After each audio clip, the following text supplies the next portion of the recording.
त्या भूमीचा छत्रपती होईल त्या क्षणापासून पित्याच्या मायेनं माझ्या रेतेचं आणि पतीच्या नात्यानं या भूमीचं मी रक्षण करीन. स्वराज्यातील गडकिल्ले मी माझ्या प्राणाच्या बाजीने रक्षीन. स्वराज्य हितापुढं मी माझं जीवित तृणवत मानेन. सिंहासनाधीश्वर झाल्या घटकेपासून गोब्राह्मण प्रतिपाळ आणि स्वराज्य हित यास मी कटिबद्ध आहे. राजे, सिंहासनावर आरूढ होण्याची वेळ समीप येत चालली आहे, तेव्हा आपण आपल्या कुलदेवतेचे आणि आपल्या जन्मदाता मातापित्यांचे स्मरण करावे.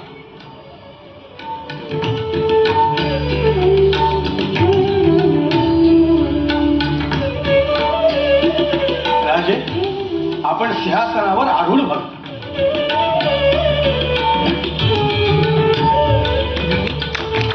विरोधी शिर्के, आपण सन्मानपूर्वक छत्र हाती धरावे.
नमो नेधिष्ठाय प्रियदविष्ठाय नमो नमः क्षोधिष्ठाय स्मरहरमैष्ठाय